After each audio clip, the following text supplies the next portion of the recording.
Okay, thank you very much. And I'll start with the introduction, okay? Hi, everyone. Good morning, good afternoon, or good evening, by the way. My name is Marian, and today we'll be featuring and talking to one of our amazing virtual assistants here at Remote Philippines Jobs. So let's learn more about her story, her journey, and her experience here in the company. And now, please welcome Miss Pretty. Hi, Miss Pretty. Good afternoon. Hi everyone. I'm Fretzy. How's your day? I'm doing great. Thank you so much for asking. A little bit so hot here in the It Philippines. is. Yeah, it is. I agree. I'm doing great. Thank you so much for asking. How about you? I'm doing great as well. I just actually my shift was, I'm on the night shift right now. Oh, I see. So you Yeah. prefer shift or graveyard rather than day shift? I prefer night shift actually. Oh, wow. I'm That's I'm I'm leaning into more like the night owl. I see. I Yeah. see. So yeah, there's a lot of you actually here in the company who are night owl, but most of Yeah. are working mostly on daytime.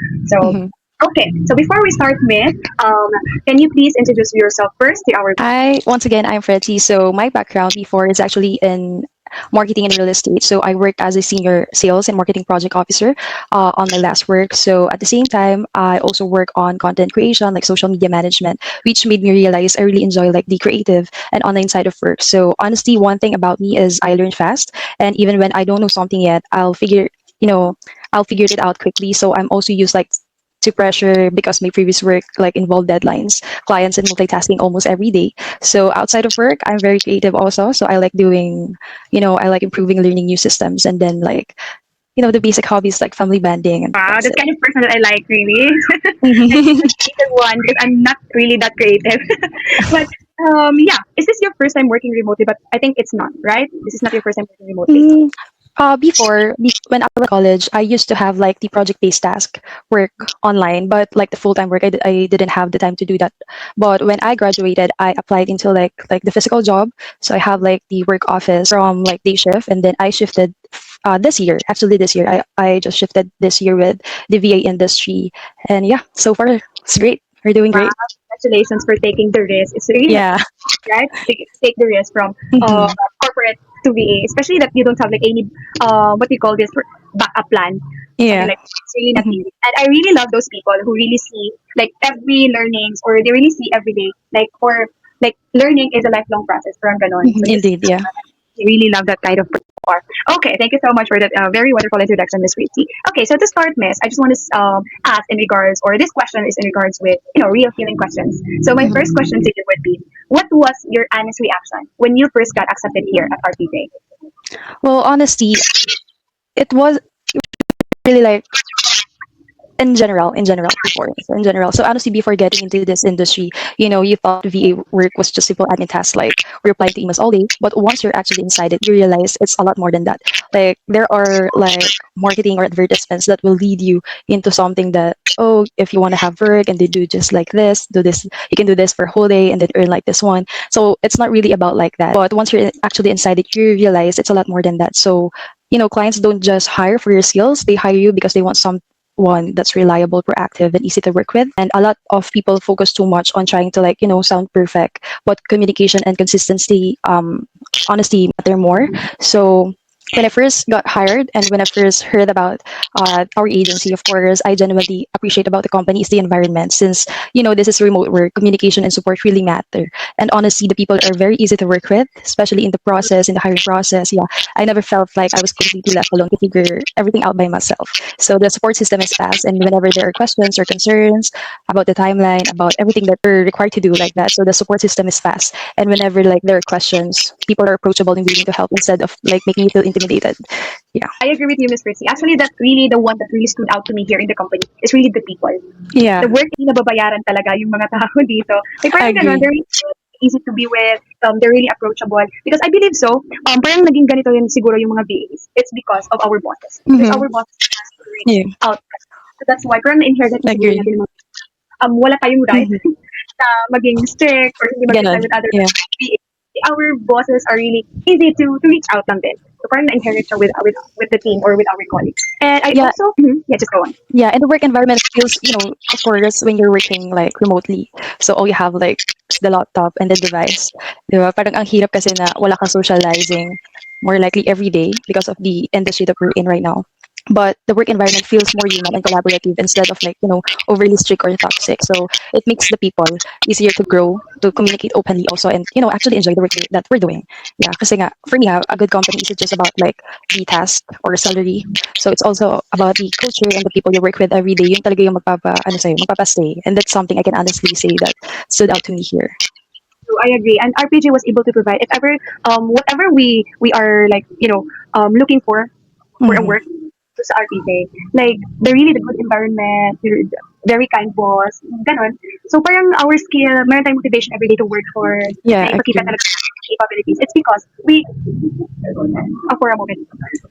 Okay, so, yeah, I do agree with that one because really our bosses motivate sa atin. Or they're really the one Mhm. backbone na sa atin to really prove, to give more of our skills, to show more our skills, ganon. Because of them talaga, right? Tsaka may expand mo talaga yung ano mo yun, skill set mo during the journey. Yeah. So sabi ko nga before with my interview also with Nini, kapag kasi in reality talaga ngayon, our industry is very like what do you call this? Ano na siya eh? I forgot the word pero marami na nag-apply and then marami nang mahirap kumuha ng quality or premium na agency or premium na clients ganyan na magsusupport talaga sa'yo.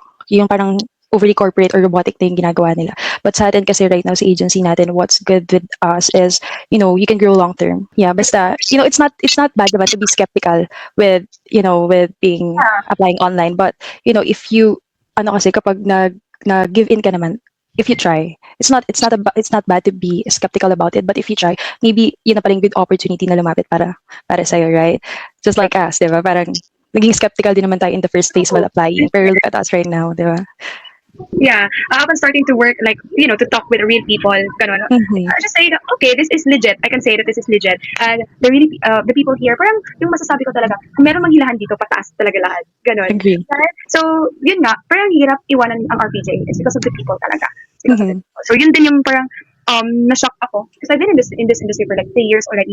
Pero, yung work environment, ngayon lang talaga ako nagkaroon ng parang work environment, sobrang easy to be Welcoming. welcoming. Yes, that's right. Yeah. And even the boss, like, I don't know, the boss are really, they're really helpful. Even though we're just doing our tasks, pero mapapasabi na lang ako, what? I'm just doing my task. I'm just doing, like, the task that I should do. But yung pa-thank you Mhm. nila, yung appreciation nila, Yeah. ang laki They're very generous about mm, the words of affirmation. Talagang buong-buo yung love language mo in terms of work ng words of affirmation. so You'll I feel agree. good also. You'll feel good also. Like, of course, na nagmamatter pala yung work mo na akala mo you're just doing it. Basically, kung paano mo siya natutunan in the first place. Yeah. Yeah, I totally agree. So that's why it's really helpful for us din. Minsan, totoo nga yung sinasabi nila na minsan hindi talaga sa palakihan ng sahod. Minsan, hanapin at hanapin natin. Ganun. Yeah. Tsaka as long as you enjoy din naman talaga yung work, 'di ba parang yun kasi yung magpa-power talaga sa'yo. Kasi minsan, 'di ba, parang ilagay mo yung self mo na kahit malaki yung sahod mo pero very toxic, like overly corporate na yung nangyayari dun sa work environment. Parang at some point bibigay ka rin naman. Yeah, what's good with us kasi like we are properly compensated also, and then we have great work environment. We have great people behind us, with us, our colleagues and our bosses. So yeah, and tsaka ang isa pa sa good thing sa atin kasi naniniwala sila sa skills mo. Like mag-iinvest sila ng time kapag alam nilang nakikita nilang potential mo for this kind of task. So mag-iinvest sila ng time like para gawin mo to, and then eventually madi-discover mo. Yun yung sinasabi ko, may expand mo kasi yung skill set mo in the long run. You'll grow talaga. I agree with you, Miss. Kasi when we are applying for virtual assistants, most of the agencies, right, are really, well, dapat equipped ka na with those skills. Mhm. But here at Yeah. our RPG, if it's parang ganun, if you're a newbie in this industry, it's still okay. Kasi all trainings, all resources, and, training videos, SOPs are provided naman. So you don't have to Mhm. worry about it. And you know what, guys? Sobrang bihira lang sa mga agency, yung ganun. As in, Yeah. sobrang bihira lang talaga sa mga agency yung ganun. And mind you, here in the company, even the boss will just say, okay, can we have a huddle for you to really understand, for you to really know about this one? So they really exert effort. Yeah. Hindi sila gahaman sa knowledge, guys. Talaga, yung DA nila, iniikot talaga nila. Parang ganun. And Tsaka also, yeah, and to that, like hindi ka kasi nila iiwanan bago ka mag-onboard sa task na gagawin mo. Like, kasi minsan, yun nga yung sabi mo kanina, like, in-expect na kasi ng iba, syempre, full equipped. Though, hindi naman natin masisisi yung ibang other businesses because, of course, maybe they are needing that. Like, talagang urgent talaga nila kailangan yun, di ba? Parang wala silang time to hone your skills to that. Pero sa atin kasi, kahit urgent yan, hindi ka nila papabayaan, like, to do that alone. Kasi, kahit in the process, kahit tapos ka na with, like, kahit you have the knowledge about, like, how to do that, how to process everything, pag ikaw may kinailangan ka pa rin, they're in the process with you also. Hindi ka nila iiwan with that. Parang nasa backbone mo na rin sila talaga. True, I really agree. That's what I love about RPG as well. Kasi, yun nga, kahit meron ka pang, skills, or even wala Mhm. kang skills, or even meron ka ng skills, like, additional mo na lang na skills yun, that we know na eventually, it will really help for us in the near future. Parang ganun, di ba? Yeah. And I do believe din kasi, here in the like, do not focus on just one niche. Ganun. Kasi Mhm. parang lugi ka talaga kapag expertise, meron talagang ganyan. But, if you are really Mhm. needing, hindi lang, kasi kapila kasi isa yung parang focus. Ganun. Yeah. So it's really helpful there. Parang tinutulungan tayo ng RPJ to have like multiple skills na Yeah. eventually helpful talaga siya sa atin in the future, right? So that's Right. why I really love those who see that na parang hindi siya burden na dinagdagan Mhm. at dinagdagan yung mga skills. Mhm. As instead, I do love those people who see those kinds of parang action with the management na okay, it's really helpful for us in the near future. And parang ganun nga, pangdagdag sa skills, pangdagdag sa resume. Yeah. And saka sa mga watchers natin, sa mga viewers natin na iisip to like switch from physical work or sa mga corporate work natin and then switching to the VA industry. Ang kailangan lang naman natin with the VA industry is to be also resourceful. Tawag nito, maging resourceful ka and proactive. Especially, ganyan. So, especially dahil wala tayong mga nakikita talaga, like everyday na tao, unlike like yung physical na meron dyan, pupunta ka lang sa tabi, nandiyan na yung boss mo. Pero what good thing is here, meron tayong communication, may communication channel kasi tayo na ang dali-daling makipagkausap sa ibang tao. And then lahat ng materials na kailangan mo, meron na. So lahat yan meron na. Lahat yan given na sa'yo. So all you have to do is like to, mag-excel ka na lang sa gagawin mo and then do it. So you'll enjoy. Promise you'll enjoy here. Sure, I agree. As long as you do your best, talaga, to do your best, talaga makikita ka talaga ng potential. With the Potential, boss. yeah. Okay, thank you so much for that one, with that one, Miss Rixie. It's really like so nice to hear those kind of words, no, that we have like parang same vision or mindset that we have Mhm. kung ano yung pinapakita ng art. So yun, and Yeah. we just want guys, as cool Filipinos, we just want you guys to experience what we experience. Parang ganon. Mhm. So, parang share your blessings, ganon nga. That's really helpful din yung mga testimonials. We're able to relate to our co-VAs and we were able to relate to this experience. Or parang, Yeah. okay, parang same community, pwede pala. Ganon. Yes. Meron Yeah. pala yung mga ganon. And good thing about this testimonials din, Miss, talaga, yun nga, dahil we talk about more about our experiences, kung ano yung nalalearn na natin in this industry, and maybe help or inspire people who also want to try this kind of career path, katulad natin, which, immediately, di ba talaga na-enjoy natin, and you can honestly say na we made the right choice. Soon, guys, kayo na din. Di ba? Kayo na Yes. din. Looking forward. Forward to that one. Okay, next question I have here, Miss, is regarding your growth and experience here. Since Mhm. we talk a lot about our company, but let's say with our growth and experience or our journey here in the company. How have you grown since joining here in the company? Before I was hired, I actually applied for another role. Actually, I applied for another role and then I got hired for a much bigger role. So ganun sila. Like during the hiring process, they will check also yung they will check also yung skill set mo. Kasi nga, feeling ko kasi before applying, I was like lowballing my skills kasi coming from like the corporate world. So I was lowballing na kaya ko ba i-deliver yung ganitong work? Meron ba akong ganitong skill set? Talagang meron ba ako? So during the hiring process, during the interview process, siguro nakitaan ako ng HR natin na, oh, you can really do this. So I did that task. And then eventually, nabigyan na ako with other tasks. So very dynamic yung naging task ko. So ang dami kong nalaman. Ang dami na hone na yung skill set ko in terms of the social media management. And then I am handling also with the other task, with our internal task, may mga hinahandle na rin ako. So which is a good thing, di ba? Parang before, ang naging task ko is morely like on the SMM. Pero right now, meron na akong ginagawang for internal for our agency, which is a good one. So mind you guys, 3 months pa lang ako. So coming 4 months pa lang ako. So yun lang talaga, be proactive with our industry, with our work. So talagang may kitaan ka nila ng potential with. True, I agree. Even that's my experience also. I've never been part of any recruitment or marketing, but now here in RPG, parang nakuhon talaga niya, oh, Marian, you're parang capable for this one. So, if you want to try, parang ganon, sige, let's grab this one. Okay, and I kasi na, oh, kaya ko pala. Pwede pala ako dito. Parang ganon, right? So, it's really help with other people then. Parang push with other people. Doon din natin malalaman na, okay, it needs one person din pala, it is and my skills, para makita ko rin kung ano yung kaya ko. Yes.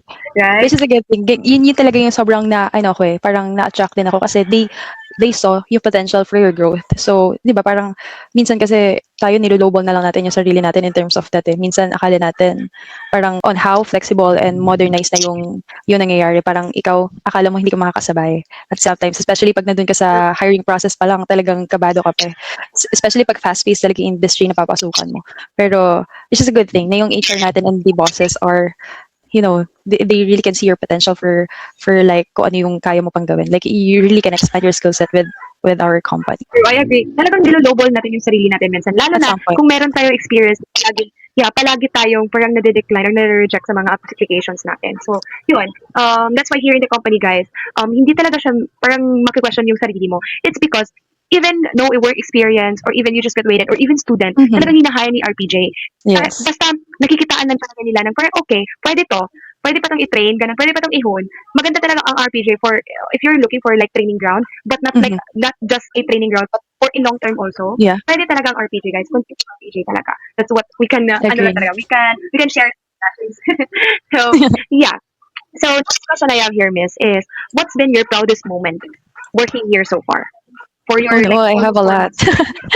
I have a lot actually. So, of course, the first one is, of course, in SMM. So we're handling like accounts for our clients. So one of the proudest moment, of course, yung kunwari, na-handle mo or may mga materials tayo, may mga materials kaming nire-release and then it will get like plenty of views, of course. Syempre, masarap siya sa pakiramdam na organic growth yung ginagawa natin with our social media management and then we have like our engagements with our social media handle. So, bilang isang social media manager, masarap sa pakiramdam na organic yung ganun. And then, we can like, ang productive nung naging campaign, parang ganun. And then, of course, kapag gawa yung mga task, and then the bosses are like applauding na, oh, you're doing great. And then, naiisip na nila kapag may mga bagong task, ikaw na yung unang lalapitan to i-teach sa'yo yung task na yun. Which is great, right? Pre, being in a remote, na nasa remote world ka, you have the remote work. So, mahirap kasi talaga na mag-earn ng trust yung client sa atin. But if you do better talaga, maging proactive ka and adaptable and resourceful in all kinds. Yun. So, pag na-earn mo na yung trust, tuloy-tuloy na kasi yan. They will give you the best project. And they will give you like the best outcome also na pwede mo magawa for yourself and for the company. Yeah. True, I totally agree. So yun nga guys, just do your best. Kasi eventually the perfect client, if you do great then with that client, eventually makikita ka talaga ng firm potential. And halos lahat ng Yeah. kasi bibigyan sa'yo. If you don't look at it as negative way, parang yung iba nga hindi binibigyan ng task, bakit ako binibigyan sa akin? So parang Mhm. it's a positive way din or parang okay, so parang trust, meron ka silang trust with me. Ganun. Or Yeah. they think na kaya kong gawin to. And we can say na, Yeah. I did my part. I do best. I do great. Parang ganun. Diba? I do Parang good job. iba kasi yung ganong win mo sa sarili mo eh.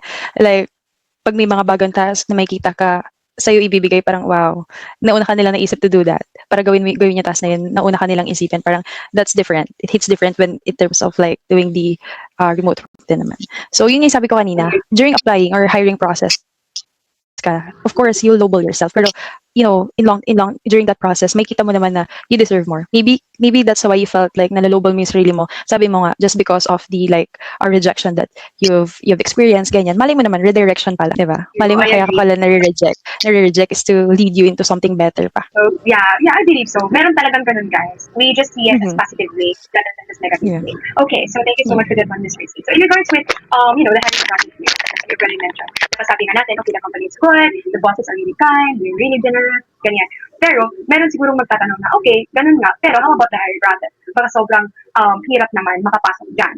Ganyan. Mhm. So, can you share your experience in regards to the hiring process? Was it smooth? Medyo, rocky ba? Ganon. So, for our viewers to know, okay, pwede pala Mhm. kami dyan kahit ganito, ganyan. Yeah, in my case, during the hiring process, during my application process, it went smooth actually. It went smooth. So I first applied, I think around February first week or end of January.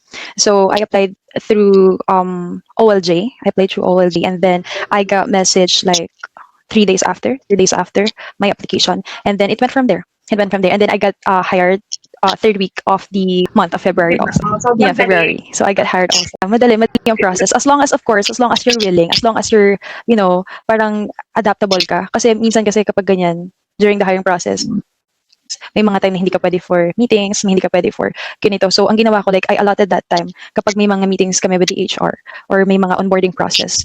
So talagang uma-attend ako. So attendance is a must talaga doon para, at least kung paano yung timeline. Mas madali siya. Kapag kasi medyo bine-behind mo pa yung process, medyo mahirap. Ikaw rin talaga yung matatagalan. Pero in that case naman kasi during that time, talagang kapag may sinabi sila, or free this day, go.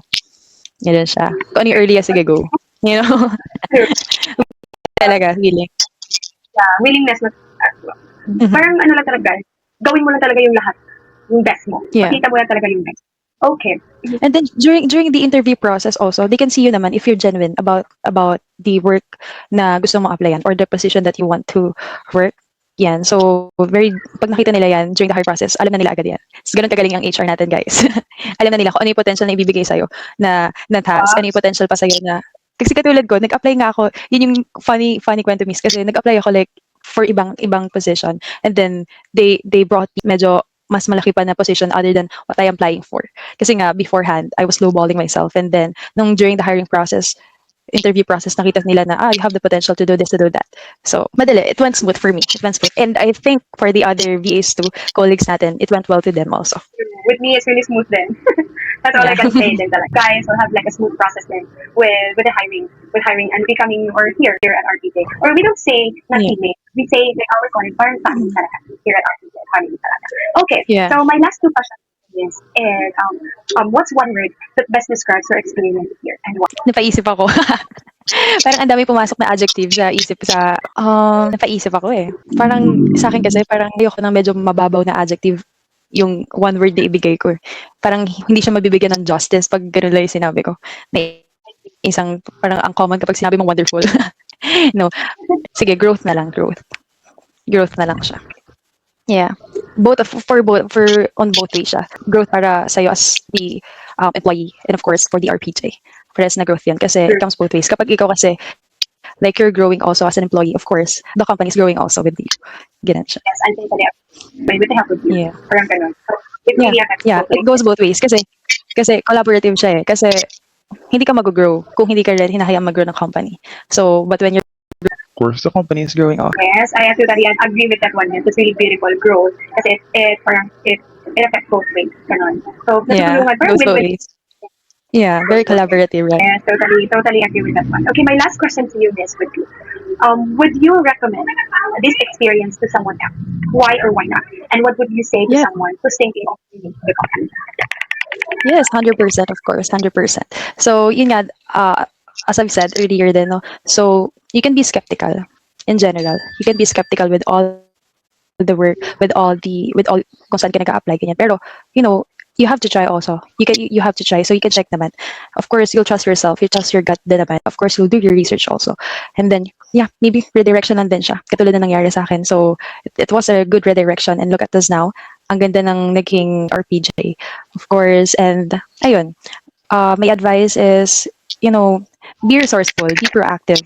Kasi kapag puro task-based lang ginagawa mo and, hinuhone mo yung mindset mo into negative things like, oh, they're showing this to me, ako na naman pinapagawa. No, it means that they trust you na gawin mo yung isang bagay na yan. And when I say be resourceful, sa amin kasi, as long as you know how to navigate din naman yung mga tools kasi we are working remotely. Of course, may mga new tools tayo. There are SOPs and all active and resourceful ka. Diba, makikita kasi nila na, oh, you're doing great talaga. And then, yeah, you have to try. You have to try. And just, positive mindset. And speak for your mind also kapag nasa work industry ka na. Because here naman sa RPJ, they will listen to you. And they will support you. All the way. Yes, totally agree. Yes, totally agree. Thank you so much for that very kind and wonderful and inspiring words. It really helps then to our viewers to have like to know what's out behind the scenes. So I think Yeah. that's it, Miss. That wraps up for today's conversation. Parang haba na pinag-usapan natin. 35 minutes na pala tayo nag-uusap. What? Yeah, I really enjoyed talking with you. I just want to say thank you so much for sharing your experience. Like, it really means a lot. And I know a lot of people will be able to relate to this. And guys, if you are watching this and you are curious about remote work and becoming a VA, I hope that Miss Fritzy's journey and experience are real and honest glimpse of what it's like to make a difference. So, yun lang. And if you feel like this is something you want to explore also, you want to explore RPJ, don't hesitate to reach out or drop a comment. And also don't forget to LSSP, like, share, subscribe, and comment to our videos. And once again, thank you so much for watching, guys. You know what? Maybe now, you are just watching. Soon, kayo naman yung ma-interview ko for testimonial. Diba? So, Looking forward. looking forward to that. And yeah, again, Miss Fritzy, thank you so much for Thank you your so much, Miss time. Marian. I really enjoy. Really enjoy also talking with you. Like a lot of words of wisdom. Thank you so much, Miss, and we'll see you on the next one. Bye for now.